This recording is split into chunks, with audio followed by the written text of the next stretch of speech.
நான் இங்கு வந்திருக்கக்கூடிய 200 பேரின் பிரதிநிதிகளை நான் அன்பு தோழர்களே என்று தான் அழைக்கப் போகிறேன். உங்களை நான் நோயாளி என்று அழைக்க மாட்டேன்.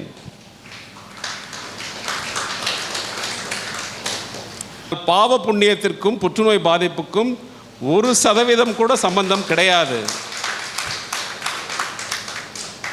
யாரும் தயவுசெய்து நான் என்ன பாவம் செய்தனோ ஏன் எனக்கு என்று தயவுசெய்து அந்த கேள்வியை மட்டும் ஒரு காலத்திலும் கேட்டுக்கொள்ளாதீர்கள்.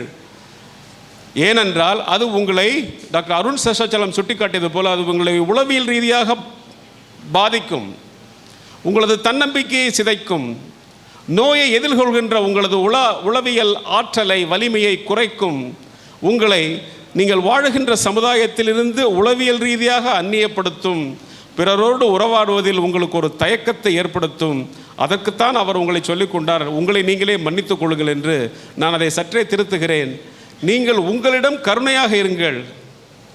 நீங்கள் பிறரிடம் கருணையாக இருப்பது எப்படி முக்கியமோ அதே போல் நீங்கள் உங்களிடத்தில் கருணையாக இருங்கள். நான் என்ன பாவம் செய்தனோ என்று ஒருபோதும் கேள்வி கேட்காதீர்கள். எனக்கு ஏன் இந்த தண்டனை என்று கேள்வி கேட்காதீர்கள். எனக்கு ஏன் இப்படி வந்தது, எனக்கு நான் எத்தனை நாள் உயிரோடு இருக்கப் போகிறேன் என்று சிந்தித்து நீங்கள் எதுவும் கேள்வியை உங்களுக்குள் உருவாக்கி உங்களை ஒரு மன அழுத்தத்திற்கு ஆளாக்கி கொள்ளாதீர்கள். அருண் சேஷாச்சலம் உரையை முடிக்கும் போது ஆன்மீகத்திற்கு திரும்புங்கள் என்று சொன்னார். அதன் அர்த்தம் நீங்கள் கோவிலுக்கு போக வேண்டும் என்றோ மசூதிக்கு போக வேண்டும் என்றோ சாமி கும்பிட வேண்டுமோ என்றல்ல. நீங்கள் இந்த கணத்தில் நிறைந்திருப்பது, உங்களால் நீங்கள் நிறைந்திருப்பது, உங்களது வாழ்வை நீங்கள் கொண்டாடுவது, உங்களுக்கு நீங்களே மகிழ்ச்சி அளிப்பது, உங்களால் நீங்கள் மகிழ்ச்சி பெறுவது, நீங்கள் பிறருக்கு நம்பிக்கை தருவது, உங்களுக்கு நம்பிக்கை தந்தவர்களுக்கு நீங்கள் நன்றியோடு இருப்பது, அந்த நன்றியை திரட்டி எதிர்கால சந்ததிக்கும் நீங்கள் நம்பிக்கை தருவதுதான் நீங்கள் ஆன்மீகத்தில் சிறந்தவர்கள் என்ற பொருளாகும். அதைத்தான் அருண் சேஷாச்சலம் அதை சுட்டிக்காட்டியிருக்கிறார். Cancer is curable, cancer is treatable. The question is cancer treatment affordable? அதான் மிக மிக முக்கியமான கேள்வி. ஏனென்றால் இங்கே நோயை விடவும் நோய்க்கான மருத்துவம் மிகவும் சவால் மிக்கதாக பல குடும்பங்களுக்கு ஆகிக் கொண்டிருக்கிறது. அப்படிப்பட்ட சூழலில் பல சாதாரண குடும்பங்களுக்கும் பல எளிய குடும்பங்களுக்கும் நம்பிக்கை தருகின்ற பணியை அரை நூற்றாண்டுக்கும் மேலாக விஜே செந்தில் குடும்பத்தைச் சேர்ந்த ஜிவிஎன் மருத்துவமனை மிக பெருந்தன்மையாக செய்து கொண்டிருக்கிறது என்பதை நான் இங்கு சுட்டிக்காட்டி, ஏனென்றால் கேன்சருக்கான சிகிச்சைகள் மிக மிக விலை உயர்ந்ததாக தீர்மானிக்கப்பட்டு அது நடைமுறையில் இருந்து வருகிறது.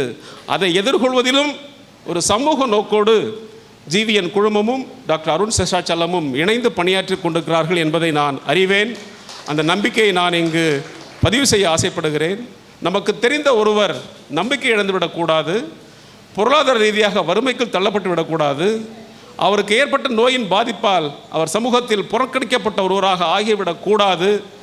நாம் நமது கூட்டான முயற்சியின் மூலமாக ஒருவருக்கு ஏற்பட்ட அந்த ஒரு பாதிப்பை அவர் எளிதில் கையாள முடியும் என்கின்ற நம்பிக்கையை அளிப்பது தான் மிக முக்கியமான விஷயமாகும். அந்த நம்பிக்கையை ஜிவிஎன் குழுமமும் அருண் சேஷாச்சலம், டாக்டர் சோஃபியா போன்ற குழுவினுடைய இணை முயற்சியில் மிகவும் வலுவாக இங்கு பதியப்பட்டிருக்கிறது. அந்த வலுவான நம்பிக்கையின் நடமாடும் சாட்சியங்கள் தான் நீங்கள் 200 பேர். இந்த 200 மிகப்பெரிய அளவில் நம்பிக்கையை சமுதாயத்திற்கு கடத்தட்டும். உங்கள் வாழ்வு சிறக்கும். நீங்கள் சிறந்து இருக்கிறீர்கள். உங்களை சிறப்பிப்பதில் ஜிவிஎன் குழுமமும் சிறந்திருக்கிறது என்கின்ற மகிழ்ச்சியை மனதார நானும் உள்வாங்கி அந்த கொண்டாட்ட உணர்வோடு உங்களது இந்த கொண்டாட்டத்தில் பங்கேற்று என்னை அழைத்து இங்கே பேசியதற்கு வாய்ப்பளித்தமைக்கு நன்றி கூறி விடைபெறுகிறேன். நன்றி, வணக்கம்.